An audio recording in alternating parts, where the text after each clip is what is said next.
Organisation শারীরিকভাবে প্রতিবন্ধী মানুষ যারা তাদের নানা ধরনের ট্রেনিং প্রদান করেন। তবে এই ট্রেনিং শেষে চাকরির ব্যবস্থা করতে গিয়ে এই মানুষগুলোকে হিমশিম খেতে হয় এবং সে কারণে এই সমস্যার সমাধানে আমরা কিছু উদ্যোগ গ্রহণ করতে চাই, যাতে দেশের বড় বড় ব্যবসা প্রতিষ্ঠানগুলো একটি নির্দিষ্ট শতাংশ শারীরিকভাবে চ্যালেঞ্জ ব্যক্তিদের নিয়োগ করতে উৎসাহিত। উদাহরণস্বরূপ, বিশেষ চাহিদা সম্পন্ন ব্যক্তিদের নিয়োগ করলে রাষ্ট্রের পক্ষ থেকে ব্যবসা প্রতিষ্ঠানগুলোকে কিছু ট্যাক্স সুবিধা বা কমপ্লায়েন্স সার্টিফিকেট প্রদান করার একটি চিন্তা আমাদের ভেতরে আছে।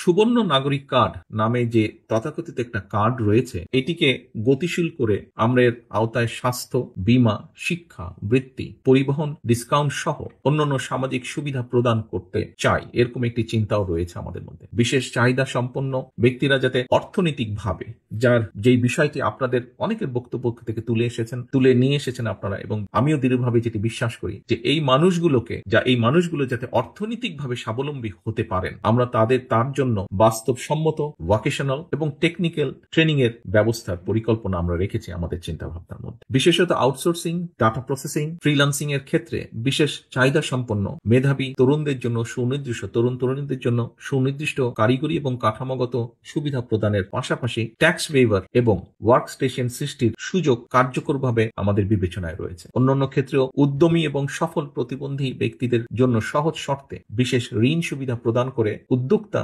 সৃষ্টির একটি পরিকল্পনাও আছে আমাদের। এখানে প্রায় ব্যক্তি যারা বক্তব্য রেখেছেন একটি কথা সকলেই বিশেষভাবে উল্লেখ করেছেন, আমিও আমাদের চিন্তার মধ্যেও সেটি আছে।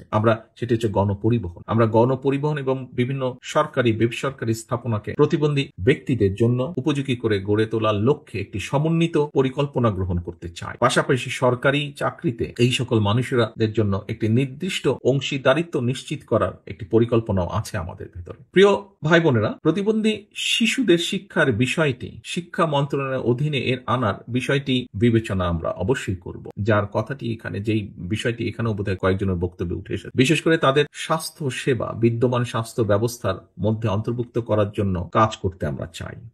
তাদের জন্য ফাস্ট ট্র্যাকে সেবা প্রদান, প্রায়োরিটি সলিউশন এবং বিভিন্ন অ্যাডমিনিস্ট্রেশনের নির্দিষ্ট অংশ সংরক্ষণের পরিকল্পনা আছে আমাদের। বিচারিক প্রক্রিয়া প্রয়োজনীয় সংস্কার এনে এই মানুষগুলো ন্যায্য বিচার পাওয়ার সুযোগ কিভাবে আরো বৃদ্ধি করা সম্ভব হয় সেটি আমরা চিন্তা ভাবনা করছি।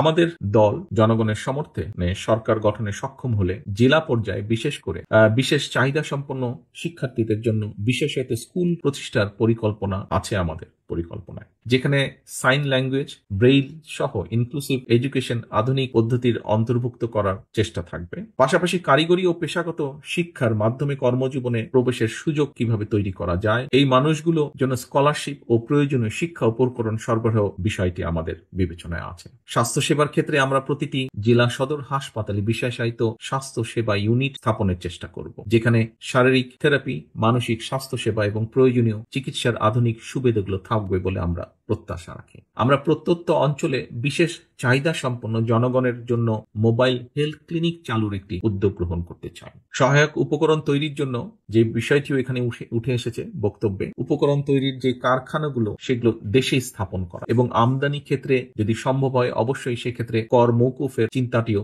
বা কর কমিয়ে আনা চিন্তাটিও আমাদের পরিকল্পনার ভিতরে রয়েছে। গুরুতর প্রতিবন্ধী ব্যক্তি তাদের জন্য নিবিড় পরিচর্যার একটি বিষয় আছে, বিশেষ করে এলডারলি পার্সন যারা এই ধরনের। আমাদের অন্যতম একটা লক্ষ্য থাকবে বিশেষ চাহিদা সম্পন্ন শিশুদের সুপ্ত প্রতিভা বিকাশ নিশ্চিত করা। ড্রয়িং, আর্ট, মিউজিক, স্পোর্টস এই সমস্ত ক্রিয়েটিভ এবং ইনোভেটিভ অ্যাক্টিভিটিস তাদের জন্মগত দক্ষতা ও শেখার আগ্রহ অনুযায়ী প্রশিক্ষণ ও স্কিল ডেভেলপমেন্ট প্রদান করা আমরা করতে চাই। আমরা প্রান্তিক থেকে কেন্দ্রীয় পর্যায় পর্যন্ত আমরা তাদের খেলাধুলার সিস্টেমেটিক ডেভেলপমেন্ট এবং টুর্নামেন্ট আয়োজনের মাধ্যমে প্যারা অলিম্পিকে ভালো ফল অর্জনের সহায়তা করা বা সহযোগিতা করার একটি পরিকল্পনা আমাদের সমষ্টিগতভাবে দলীয়ভাবে আছে, ব্যক্তিগতভাবে আমারও এটা আছে। স্পোর্টস, ডিবেট, সায়েন্স ফেয়ার সহ বহুবিধ সহশিক্ষা কার্যক্রমে সরকারি পৃষ্ঠপোষকতার পাশাপাশি প্রাইভেট স্পন্সরশিপ কিভাবে তৈরি করা যায়, সুযোগ সৃষ্টি করা যায় সেটিও আমরা বিবেচনায় রেখেছি। প্রিয় সুধীবৃন্দ, আমরা বিশেষ চাহিদা সম্পন্ন ব্যক্তিদের জন্য